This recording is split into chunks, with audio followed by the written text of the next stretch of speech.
бо вуҷуди таътили тобистонаи мактаббачаҳо теъдоде аз кӯдакону ҷавонон дар толорҳои китобхонаи миллии Тоҷикистон саргарми китобхонианд. аксари онҳо афродеанд, ки барои ширкат дар озмуни фурӯғи субҳи доноии китоб аст омодагӣ мегиранд. ҳар рӯз ба китобхонаи миллӣ омада аз соати 9 то соати 6 ҳамон китобҳоеро ки дар изонамо ҳастанд онҳоро мутолиа менамоям. ман аз моҳи май, яъне ки аз баъди даври ноҳиявӣ ба инҷо меоям. масъулини китобхона мегӯянд бо роҳандозӣ шудани озмуни фурӯғи субҳи доноӣ шумораи ҳаводорони китобхонӣ ба маротиб бештар шудааст.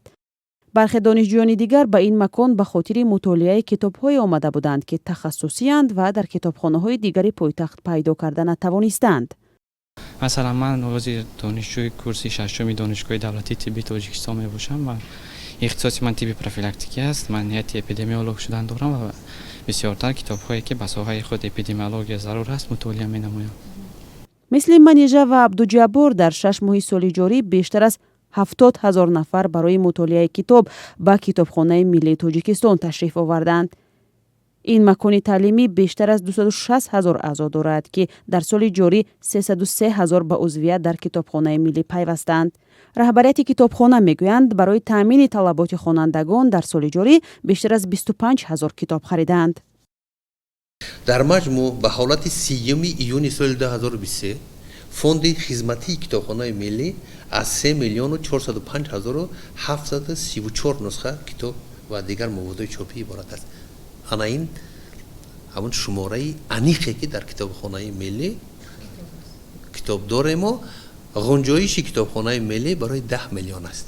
шумораи китобҳои электронӣ дар китобхонаи миллӣ бештар аз 330 000 адад будааст. дар ду раёсат ва 25 шӯъбаи ин китобхона 510 нафар кор мекунанд, ки ба хонандагон дар таъмину дастрасӣ ба адабиёти мавриди ниёзашон хидмат мерасонанд. шӯъбаи адабиёти хориҷӣ қариби фонди шӯъбашон қариби 74 000 дар бар мегирад.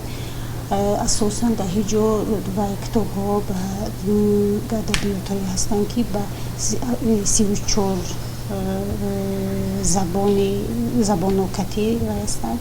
баъд ҳастанд адабиётҳои бадиӣ, баъд ҳастанд ки барои дарсу худомӯзии хонандагон. дар китобхонаи миллӣ шӯъбаи дастхатҳои шарқ ва нодир фаъол аст, ки 33 000 нусха дастхат нигаҳдорӣ мешавад, ки бархе аз онҳо мутааллиқ ба қарни 14 ҳастанд.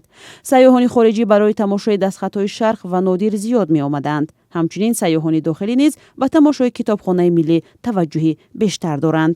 дар 6 моҳи соли ҷорӣ тодори шӯъбаи осорхонаи китоби ҳамн шӯъбаи дастхатҳои нодира дар ҳамкорӣ бо шӯъбаи робити байналмилалӣ ва шӯъбаи тарғиб дар масалан дар барномаи фарҳанги рӯзҳои дарои бозда 4869 нафар меҳмони дохилӣ ва аз 15 давлати хориҷӣ аз ҷумла Қозоқистон, Россия, Франсия, ҷумҳурии Исломии Эрон, Иёлоти Муттаҳидаи Амрико, Озарбойҷон, Австрия, Қатар, Испания, Афғонистон ва дигар кишварҳо ташриф оварда ба ганҷинаи нодири шӯъба шинос шуданд, ки ин теъдод нисбат ба ҳамин давраи соли гузашта 3560 нафар зиёдтар аст.